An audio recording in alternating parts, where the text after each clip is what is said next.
Shalom. First and foremost, I'd like to give all honor, glory, and praise unto Yahweh, Bahashem, Yahushai, Bahashem, Rakakodash. I'd like to give double honors and respect to the elders and to the apostles of the great millstone. Peace and blessing to all Akim that are preaching and teaching this word with 100% truth and sincerity. And unto the men, women, and children that are listening and learning, and unto the Bayat, the elect house of David, that is scattered abroad, I give you my utmost and sincere salutations. Okay, tonight's lesson is entitled, well, it more so goes into the slang term known as the hood, like the ghettos, the projects, or the slums. We're going to go a little bit into the origin of this and get some scripts, and Lord willing, be edifying. And also, you have to be aware of that hood spirit, because you know how our people are being in the hood, how they act, how they conduct themselves, and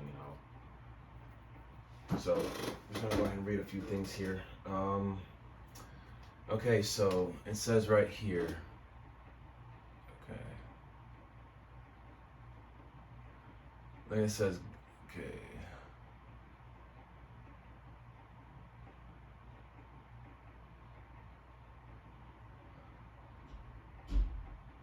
okay, so we're going to go into something called the Venetian Ghetto. Alright, now, get a closer look here, and I'm going to pull up the Wikipedia on here.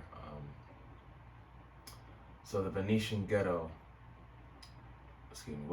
was the area of Venice in which Jews were forced to live by the government of the Venetian Republic. As you know, Venice is a city in northeastern Italy, and the capital of the Veneto region. Continuing on, it says here, the English word ghetto is derived from the Jewish ghetto in Venice. The Venetian ghetto was instituted in March 29th, 1516 by a decree of Doge Leonardo Loredan and the Venetian Senate. It was not the first time that Jews in Venice were compelled to live in a segregated area of the city. In 1555, the Venice had 160,208 inhabitants, including 923 Jews, who were mainly merchants. Between 1541 and 1633, the Ghetto Vecchio and Ghetto Nuovo were made to accommodate the increase of Jewish immigration, but the total number of Jews in Italy did not exceed 25,000. The Jewish community in Venice didn't exceed 5,000 until the early 17th century. Okay, just going a little bit into the etymology, because I'm not going to be reading all of this because I don't want to waste time. So the origins of the name ghetto in Venetian language are disputed among theories. Ghetto comes from ghiato or gato, meaning foundry, since the first Jewish quarters was near a foundry that once made cannons. Ghetto from Italian gato, which is the act of or the resulting object from pouring molten metal into a mold, as old state foundries existed in the city quarter. Now, formerly meant street, like German Gasse or Swedish Gata and Gothic Gattuo or Gattu. Comes from Borghetto, diminutive of Borgo, meaning little town. Ghetto is related to the Hebrew word, well, I would say Yiddish because there's no e's in the Paleo Hebrew, meaning a divorce document.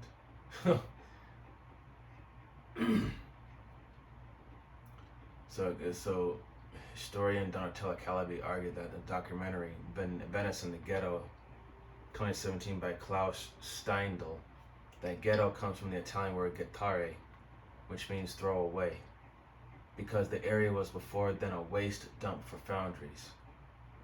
And then the first Jewish arrivals were German, and they pronounced the word, however they say that, spelling file H after G, changes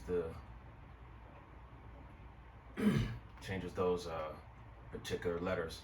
The same opinion was published in her book Venezia e il Ghetto. So like I said, but going to the German version of it, where it said or the diminutive of borgo, meaning little town. Not German, it's Italian. But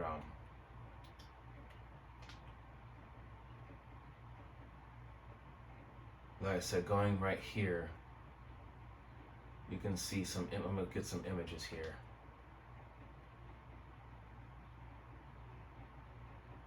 If they'll show up. Okay, here we go. So you can see, small little areas. Mostly, amongst like the common poor folk.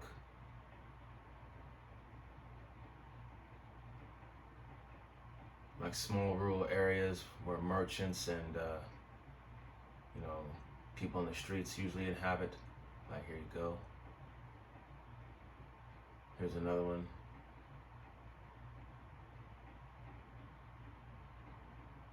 Here's one in black and white, but I know that's kind of hard to see, but that's a ghetto, Rome in Italy. And of course you have people on the streets. Okay, and right here it says the ghetto definition, formerly a street or quarter of a city set apart as a legally enforced residence areas for Jews. One of the earliest forced segregation of Jews was in Muslim Morocco when in 1280 they were transferred to segregated quarters called millas. Okay. Like I said, the Roman ghetto in 1555 in the Rione Sant'Angelo, surrounded by present-day Via del Portico. So basically, what I'm getting at is like I said, a little town, or as they would more modern day call it, the hood. Now, when you look up the word slum, it says a slum is a highly populated urban residential area consisting of densely packed housing units of weak build quality and often associated with poverty. The infrastructure in slums is often deteriorated or complete, and they are primarily inhabited by impoverished people that are, on a low estate. Although slums are usually located in urban areas, in some countries they can be located in suburban areas where housing quality is low and living conditions are poor. So let's look up the, let me see. Difference between ghetto and slum.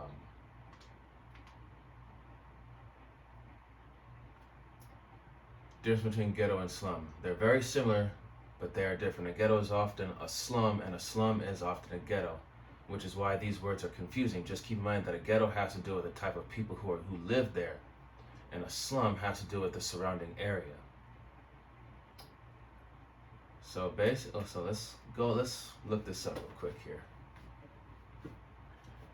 So, like I said, look at that. Poor living conditions. So, reading on from where it said that, okay, the difference between ghetto and slum. Both words are used to refer to an urban area or part of a city where poor people usually live. Both words also have a negative connotation or feel to them. No one wants to be known to live in a ghetto or a slum. The words are very similar and often used interchangeably. Okay, Esau, back off. Oh my gosh. Okay, these pop-ups are getting ridiculous now. Okay, now where was I? Okay, there we go. So the live in a ghetto or a slum, these words are very similar and often used interchangeably by native English speakers, but there is a slight difference. I mean, the ghetto refers to a part of the city where members of a particular ethnic group, culture, or race live. And when you think of the word ghetto in modern day terms, you can already guess who. Social, economic, or even legal government pressure sometimes forces groups of people to stay within a certain area in a city, forming a ghetto.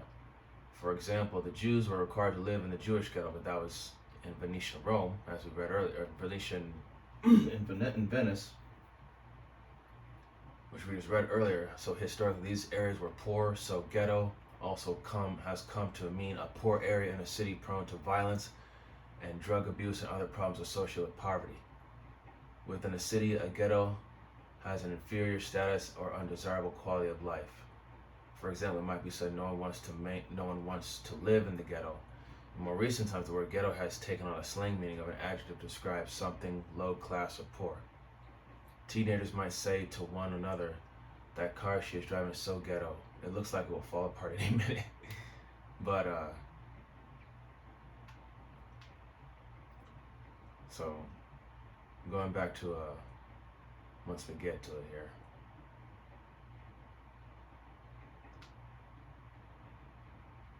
So going back to a slum.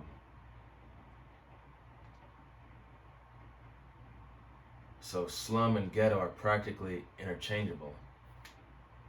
So it is a highly populated urban residential area consisting of densely packed housing, units of weak build quality, and often associated with poverty. So you get where this is coming from here. And like I said right here, while slums differ in size and other characteristics, most lack reliable sanitation services, supply of clean water, reliable electricity, law enforcement, other basic services. So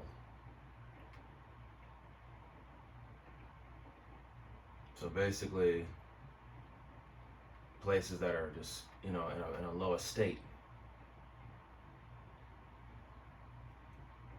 And these are slums in major cities like Nairobi, Kenya, Paris, France, Jakarta, Indonesia, Cape Town, South Africa, Rio de Janeiro, Brazil, Cairo, Egypt, Mumbai, India, Chongqing, China, and Tlalnepantla de Baz, Mexico, Seattle, Washington, Moscow, Russia, and Bangkok, Thailand.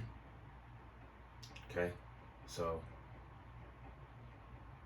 and the slum is is a British slang for the word East End of London, meaning room, which evolved to back slum in around 1845, meaning back alley, street of poor people.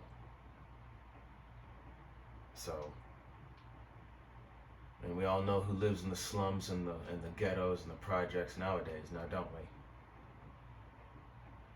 And project is just another slang term for it. And these are, see, very similar to what they call the ghettos and the slums, right? You see all this. Highly populated and dense areas of a low estate, poverty, crime. Okay, basically just doing what you gotta do to make it every day. And it says here, American ghettos, which are ghettos in the United States, are typically urban neighborhoods perceived as being high in crime and poverty. The origin of these areas are specific to the United States and its laws, which created ghettos through both legislation and private efforts to segregate America for political, economic, social, and ideological reasons, de jure and de facto segregation. Okay, now, de facto segregation continues today in ways such as residential segregation and school segregation because of contemporary behavior and the historical legacy of de jure segregation. And right here it says we want white tenants in our white community. Okay? And to this day, you still have that racism going on, that segregation. And that right there tells you that we are not to coexist with the wicked, okay? Our people are not supposed to coexist with the wicked, none whatsoever, okay? We cannot coexist amongst these white people, you so-called Negroes, Latinos, Native Americans, and Seminole Indians, and the speckled bird whose father's seed line goes back to the nation of Israel. You have to understand, these Edomites, we cannot coexist with them, okay? This is not our rest. We're not supposed to prosper here. Okay, this is Esau Edom's world. This is his society, his time to rule. But it's coming to an end, okay? So, Let's take a look at the American ghettos here. You're gonna see, look at that. Poor areas. Just Baltimore ghettos, Detroit. See? And you know what? In all honesty, it's only a matter of time before all of America is going to look like this, just completely a mess, a dump. And I don't need to say what's going on right now in New York. It's bad right now. Okay? It's bad. But all right, so we're gonna go ahead and get some scripts, and Lord willing, be edifying. And this is the type of spirit that being in these type of, and that's why I say you gotta be aware of the hood spirit. In fact, let me get the word hood. All right.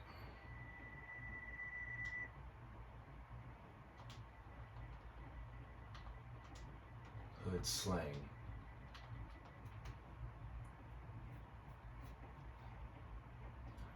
Okay, so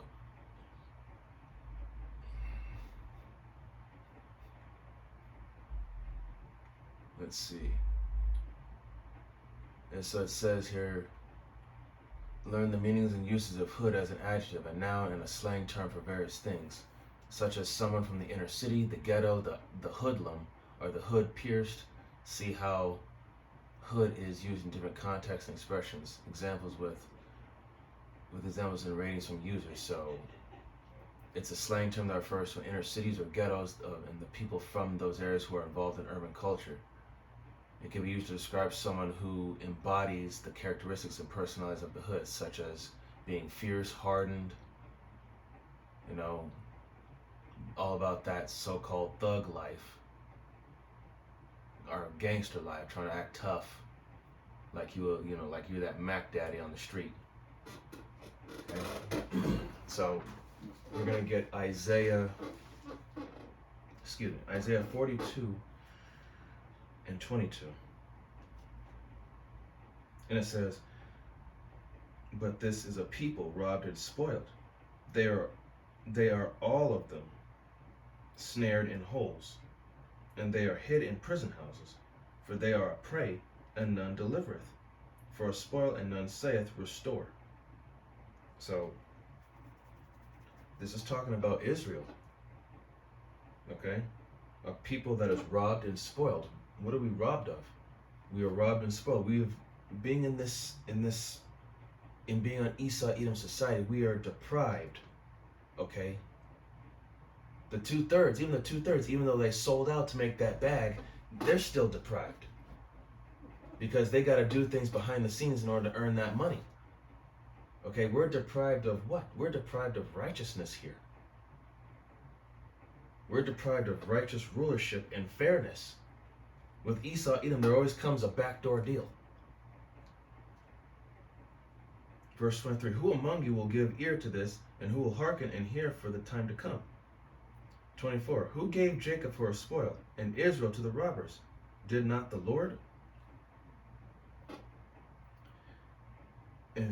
He against whom we have sinned, for they would not walk in his ways, neither were they obedient unto his law.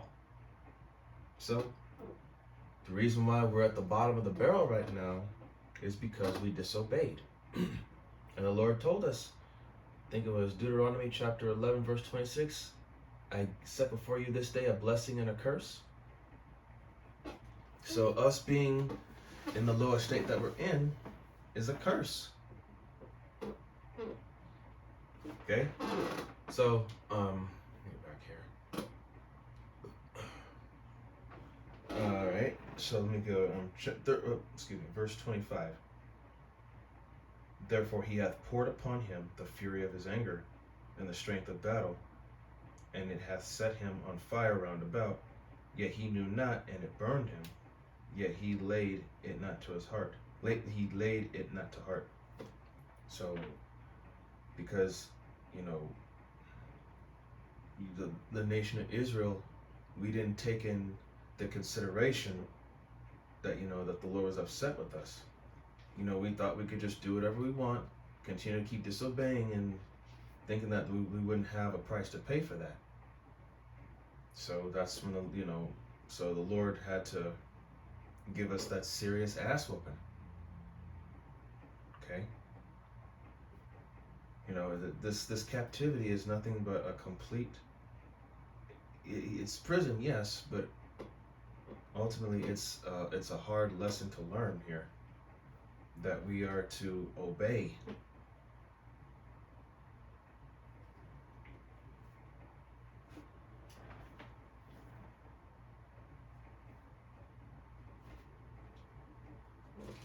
All right, Deuteronomy 28.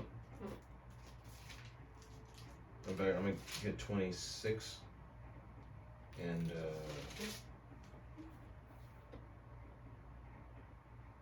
no wait, hold on, Salakia, those.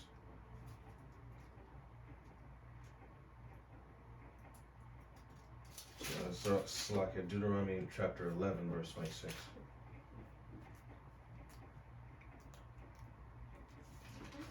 Deuteronomy 11 and 26, and it says, "Behold, I set before you this day a blessing and a curse." 27, "A blessing if ye obey the commandments of the Lord your power, which I command you this day." 28, "And a curse if ye will not obey the commandments of the Lord your power, but turn aside out of the way which I command you this day, to go after other gods which ye have not known." So, he gave us a choice. It will a blessing if we do as we're told, or a curse if we rebel. And roughly paraphrase, rebellion is as the sin of witchcraft.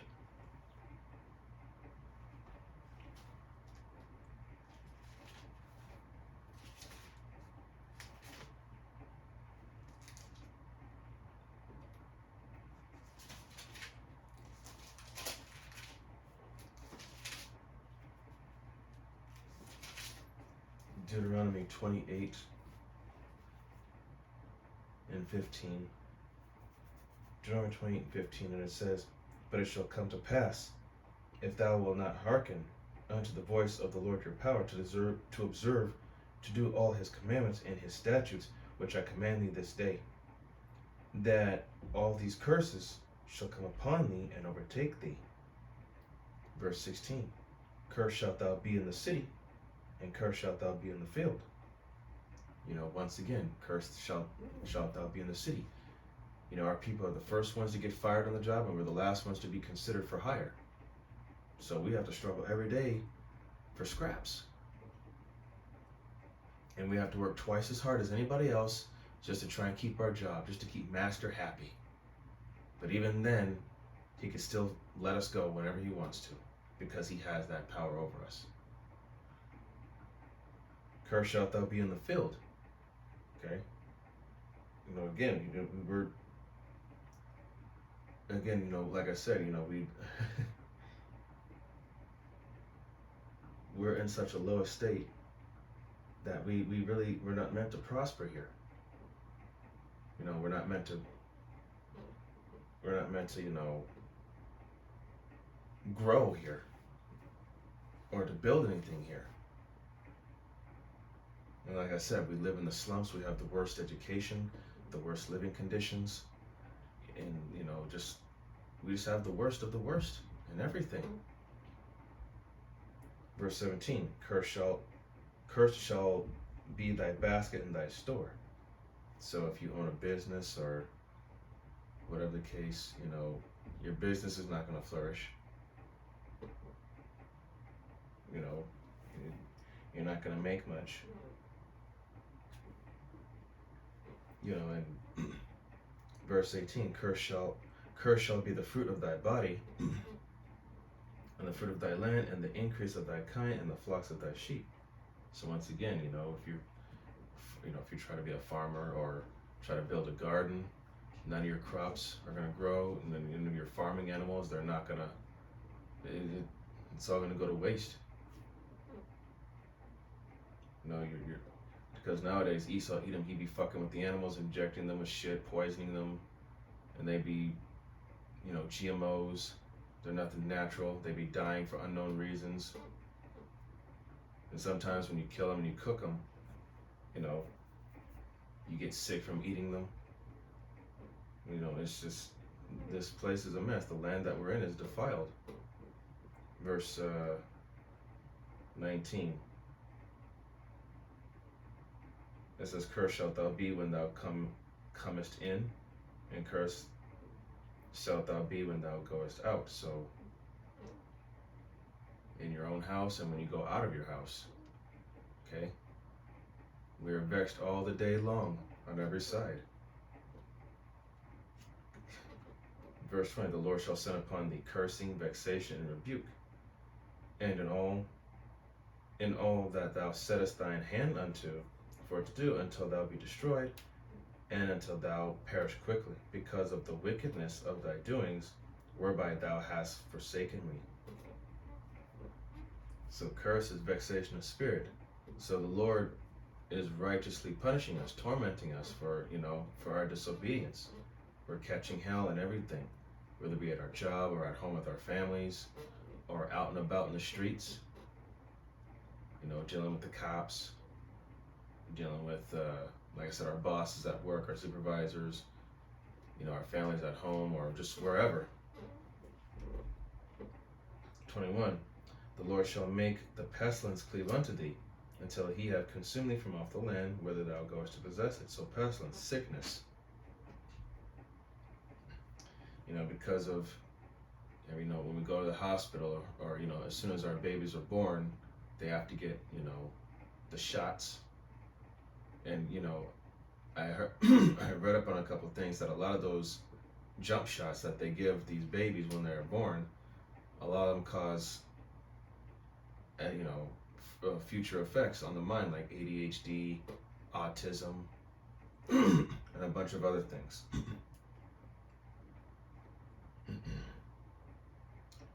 All right, and we also, our people are said to be unclean and diseased. Well, they shot back in the day the Tuskegee experiment, as well as other experiments. They would use us as guinea pigs for experiments like STDs and other things. That thing was called the Tuskegee experiment, and there was one in Puerto Rico. It was called can't remember the name of it. I'll look it up later, but these other nations, they did us dirty. They treated us worse than animals. Verse 22.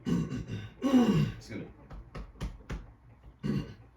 "The Lord shall smite thee with a consumption, and with a fever, and with inflammation, and with an extreme burning, and with the sword, and with blasting, and with mildew, and they shall pursue thee until thou perish." So, illness, inflammation, boils, and and the Lord is just all in the sword, and who's the sword? Esau, Edom. So we are in a state of we're in a lower state on multiple levels, not just, like I said, the poor living conditions, living in filth, which can cause illnesses, diseases, and just being in a lower state and just being completely fucked up. It's doing it to shame Israel, to show that this is what happens when you disobey Yahweh Bashim Yahweh Shai.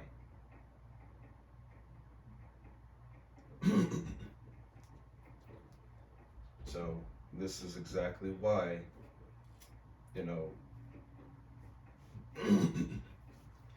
this is exactly why we are to obey him. Because if not, this is exactly what happens. In Deuteronomy 28, all of Deuteronomy 28 is a clear example of the curses that we're under. All right, next is going to be Ephesians.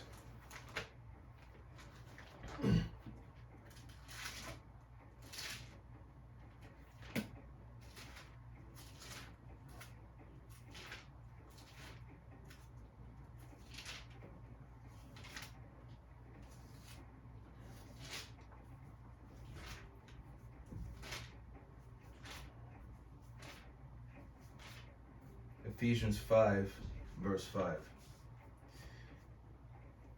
And it says,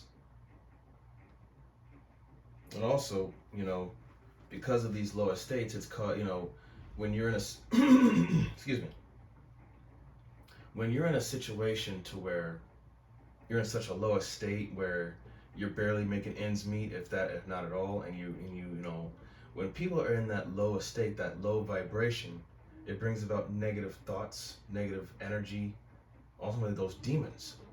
And when people get desperate enough, they do desperate things, illegal things, just to make it.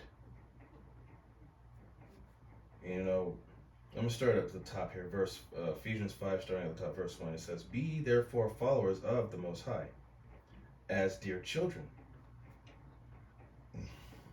Verse 2. "And walk in love, as Hamashiach also hath loved us, and hath given himself for us, an offering and a sacrifice to the Most High for a sweet-smelling savor." Verse 3. "But fornication and all uncleanness or covetousness, let it not be once named amongst you as becometh saints." Verse 4. "Neither filthiness, nor foolish talking, nor jesting, which are not convenient, but rather giving of thanks." So again, no fornication. Okay, spiritual fornication, which is, following after spiritual fornication, spiritual idolatry and adultery, following after other gods, and the physical adultery, sleeping with another man's wife, and a woman cheating on her husband and all that, and uncleanness, covetousness, desiring something that belongs to someone else, or taking from others, all these things, it's all contrary to how we're supposed to walk. Verse 5, "For this ye know, that no whoremonger," and another word for whoremonger is a pimp, "nor unclean person, nor covetous man, who is an idolater, hath any inheritance in the kingdom of Hamashiach and of Yahweh." Verse 6, let no man deceive you with vain words, for because these things cometh the wrath of the power upon the children of disobedience. So verse 7, it says, Be not ye therefore partakers with them." Okay? Verse 8, "For ye were sometimes darkness, but now are ye light in the Lord. Walk as children of light." Verse 9, "For the fruit of the Spirit is in all goodness and righteousness and truth, proving what is acceptable unto the Lord." Verse 11, "And have no fellowship with the unfruitful works of darkness, but rather reprove them." Okay? So we have to carry ourselves not just in a different manner, but to a higher standard.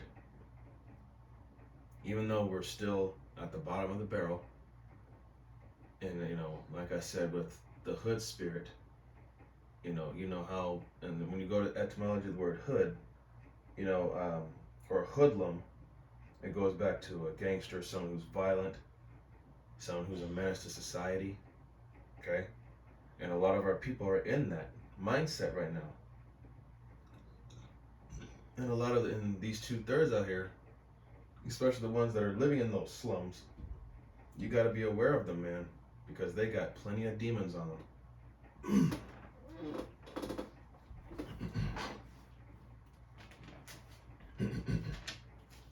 This is going to be, excuse me, it's going to be Jeremiah 5.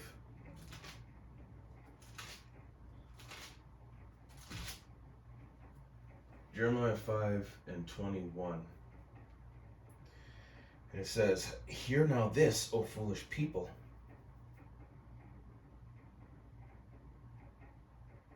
Excuse me, hold on. Okay, yeah. "Hear now this, O foolish people, and without understanding, and which have eyes and see not, which have ears and hear not." 22, "Fear ye not me, saith the Lord." which ye will ye not tremble at my presence, which have placed the sand for the bound of the sea, by a perpetual decree that it cannot pass it, and though the waves therefore toss themselves, yet they cannot prevail. Though they roar, yet can they not pass over it. 23. But this people have a revolting and rebellious heart. They are revolted and gone.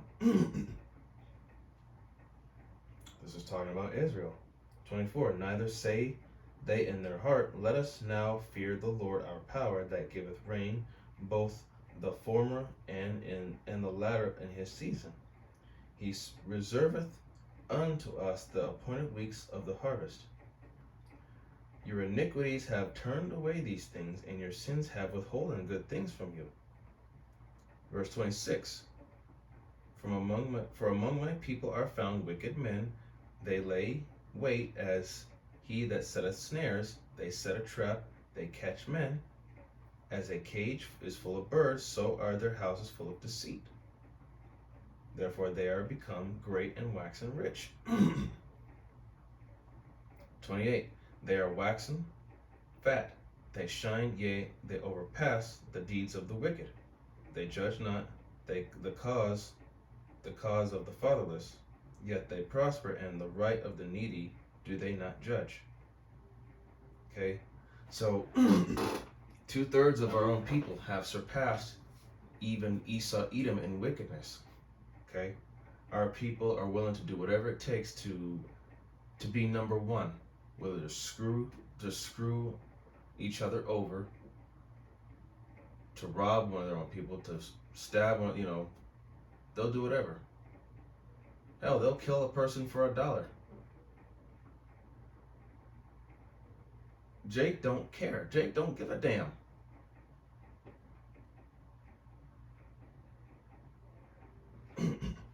There are some things that even Esau, Edom wouldn't do that you Jakes would be willing to do, because, like it says, you have overpassed the deeds of the wicked.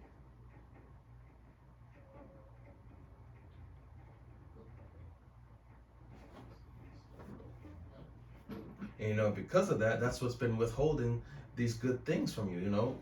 Yahweh Shai would reward you if you follow him and listen to his instruction.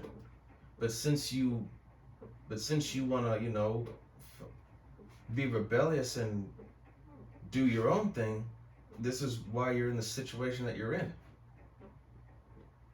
Because all you care about is doing what you want to do, chasing the bag, screwing your people over, messing with your homie's wife or girlfriend, or turning into a flaming weirdo, or whatever the case is. Everything. This is why you 2/3, we do not care for you at all. We really don't.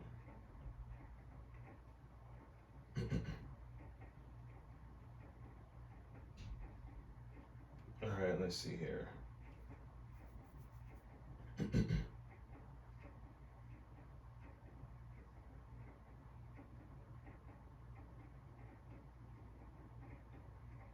Let's see here.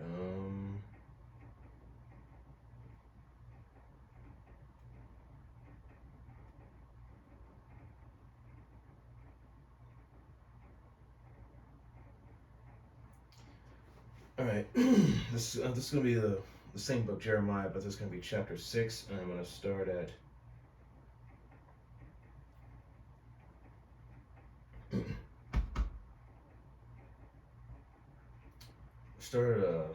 verse 25. It says, "Go not forth into the field, nor walk by the way, for the sword of the enemy, and fear is on every side." And it says here, "O daughter of my people, gird thee with sackcloth, and wallow thyself in ashes. Make thee mourning, as for an only son. Most bitter lamentation, for the spoiler shall suddenly come upon us. I have set thee for a tower, and a fortress among my people, that thou mayest know and try their way." Verse 28, they are all grievous revolters, walking with slanders. They are brass and iron. They are all corrupters. 29, the bellows are burnt, the lead is consumed of the fire. The founder melteth in vain, for the wicked are not plucked away. Verse 30, reprobate silver shall men call them, because the Lord hath rejected them. Talking about the rebellious, talking about, how rebellious Israel is. Okay?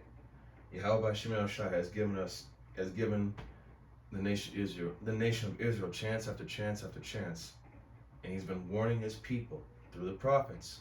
Since you're not going to listen to the Lord, he'll send his men out there, the prophets, because we know that you guys aren't going to listen to us, so that justifies and gives the Lord the right and a perfectly good reason, to judge you, to put you to death. You should gird yourself with sackcloth and wallow thyself in ashes. We're supposed to be in the house of mourning. We're not supposed to be in the house of mirth. Okay? We're supposed to be begging for forgiveness, praying for mercy. Okay? This is going to be Psalms.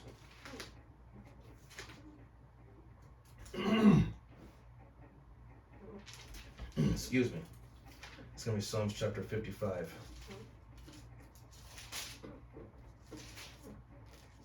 Psalms 55. Excuse me.